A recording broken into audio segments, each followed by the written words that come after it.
အားလုံးပဲမင်္ဂလာပါဒီတစ်ခေါက်မှာပြန်လည်ဝေမျှပေးခြင်းတဲ့စာအုပ်လေးကတော့အဓိကစိတ်ပါပဲဆိုတဲ့စာအုပ်လေးပဲဖြစ်ပါတယ်စာရေးသူကတော့အခေယာဖြစ်ပါတယ်ကိုကိုပျော်ရွှင်အောင်လုပ်ပေးနိုင်တာကိုရဲ့စိတ်ပဲရှိပါတယ်အဓိကစိတ်ပါပဲဆိုတဲ့ဆောင်းပုဒ်လေးလေးရှေ့မှာရေးသားထားပါတယ်ပေါ့နော်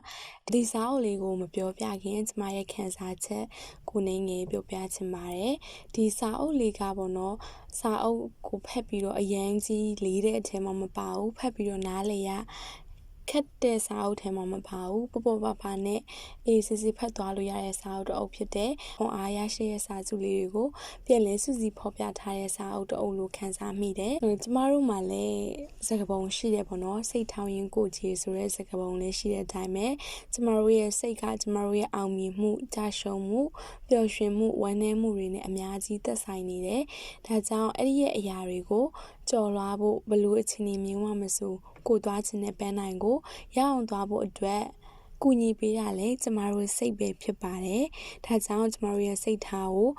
ဘယ်လိုမျိုးထားရမယ်ဆိုတဲ့အကြောင်းအရာနဲ့ပတ်သက်ပြီးဒီစာအုပ်မှာသင်ခန်းစာရရှိတဲ့အကြောင်းအရာလေးတွေနဲ့လက်တွေ့လိုက်လျှောက်ခြင်းနဲ့အကြောင်းအရာလေးတွေကိုပြန်လည်ဝေမျှသွားပေးမှာဖြစ်ပါတယ်ပထမဆုံးအနေနဲ့ဒီစာအုပ်ထဲကနေပြီးတော့ခွန်အားရရှိတဲ့စာစုလေးတွေကိုပြောပြပေးသွားပါမယ်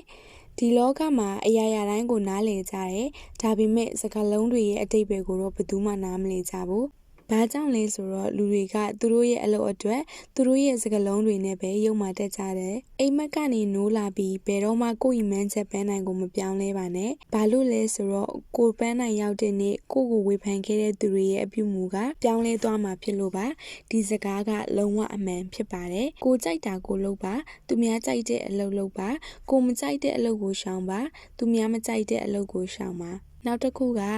ကျမတို့စာရေးဆရာကြီးဝီလီယံရှိတ်စပီးယားရဲ့စကားတစ်လုံးဖြစ်ပါတယ်အမြဲတမ်းပျော်ရွှင်မှုကိုခံစားရတယ်အဲ့ဒါဘာကြောင့်လဲသိလားအကြောင်းကတော့ငါဘယ်သူစီကမှဘာကုန်းမှမမျောလင့်ထားလို့ပါကိုတန်ဖိုးကိုလည်းကိုယ်တိုင် short တွက်ပစ်လိုက်လို့လည်းမဖြစ်ပါဘူးလောကဒန်လှိုင်းလုံးတွေကတော့ကျွန်တော်တို့ထံတနည်းမဟုတ်တနည်းနဲ့တော့လာနေမှာပဲ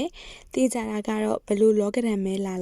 ဘလို့ပြည့်စည်မှုတွေပဲအချင်းချင်းကြုံပါစေကြောက်ဆောင်ကြောက်တာလို့မကြောနေဖို့နဲ့ကိုတန်ဖိုးကိုသိထားဖို့လိုပါတယ်လုံလဝရိယစိုက်ထုံးမှအလုတ်အပြင်းထန်ခေါင်းဆိုင်ရမယ်လို့မြည်တီးပြီးမလုတ်ချင်နဲ့သွားနေတဲ့လူကမနဲ့စောထပြီးအစာရှာနေတဲ့ငှက်ပေမဲ့ပျော်နေတဲ့ငှက်တော့မဖြစ်နိုင်ပါဘူးကိုလှုပ်ရမယ့်အလုပ်ကိုပပါလေးတွေအလေးနဲ့ထားအာယုံဆိုင်ပြီးသူ့ချိန်နဲ့သူလုံလဝရိယစိုက်ထုတ်ပြီးလုံနေရင်ပဲပျော်နေတဲ့ငှက်ဖြစ်နေပါပြီကြိုတွေးတတ်တဲ့အချင်းကများသောအားဖြင့်အဆိုးတွေများတာကြောင့်ကြိုတွေးပြီးမဖြစ်လာသေးတာတွေအတွက်လည်းအပူတွေကိုမယူပါနဲ့တခါပဲကြုံရမယ့်တော့ကအပူကိုကြိုပြီးတည်နေတာရောကြုံလာတော့ရော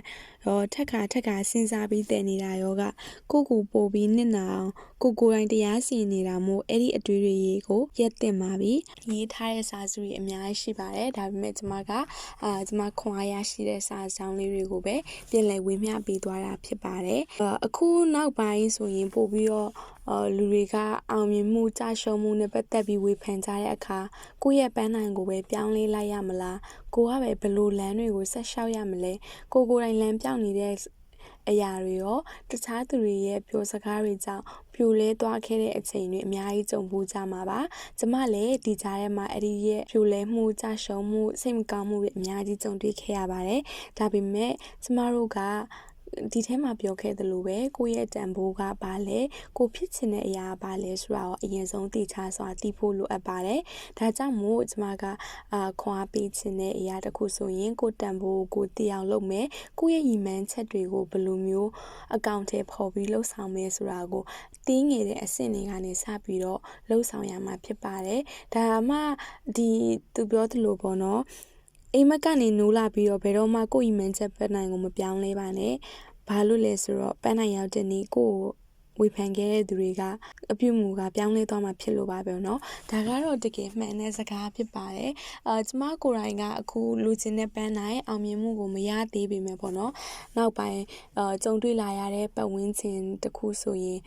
ဖြစ်ခင်မှာတော့အများကြီးပြောကြတယ်အပြစ်တင်ကြတယ်အောင်မြင်သွားတဲ့အခါမှာသူတို့ရဲ့အပြုမူတွေကပြောင်းလဲသွားတာလက်တွေ့ဖြစ်တယ်ပေါ့နော်ဒါ တဘာဝဖြစ်တယ်ဆိုတာကိုတွေ့ရှိရတယ်ပေါ့နော်ဒါကြောင့်မို့လို့ကျမရဲ့ဘဝမှာလည်းဒီပတ်ဝန်းကျင်စကားထက်ကိုယ့်ရဲ့စိတ်ကိုဘယ်လိုမျိုးပြင်ဆင်ပြီးတော့ကိုယ့်ရဲ့ပန်းနိုင်ကို100%ရောက်ရှိအောင်ကြိုးစားသွားရမလဲဆိုတာကိုစဉ်းစားတွေးခေါ်မိခဲ့ပါတယ်နောက်တစ်ခုဆိုရင်ကျမကစိတ်ရဲ့စွမ်းအားပေါ့နော်စိတ်ရဲ့စွမ်းအားလူတစ်ယောက်ရဲ့ဘဝမှာဘယ်လောက်ထိအရေးပါလဲဆိုတာကိုပို့ပြီးတော့ခံစားလာရတယ်စိတ်ရဲ့ကြည်လင်အေးမြမှုခွန်အားအစွမ်းတွေကကျမတို့ကိုတဆင့်ပိုကောင်းတဲ့သူဖြစ်လာဖို့ထောက်ပံ့ပေးတယ်ဆိုတာကိုခံစားမိတယ်အမြဲတမ်းကြိုးစားအားထုတ်နေတဲ့အခါဘဝမှာပျော်ရွှင်မှုတွေပျောက်ဆုံးသွားတတ်တာကြောင့်လိုရမယ့်အရာတွေပျော်ပျော်ရွှင်ရွှင်နဲ့ကြိုးစားဖို့ကိုတတိယဖြစ်လာစေတယ်အဲ့ဒါအပြင်ကိစ္စအသစ်တွေစတင်လှုပ်ဆောင်ဖို့အတွက်ပူပန်တာတွေကိုလျှော့ပြီးတော့စတင်တင်းငယ်တဲ့အချိန်ကနေစတင်လှုပ်ဆောင်ပေးဖို့အတွက်လည်းခွန်အားတွေကိုရရှိခဲ့ပါတယ်အဆုံးထိနားဆင်ပေးခဲ့လို့အားလုံးကိုကျေးဇူးတင်ပါတယ်ရှင်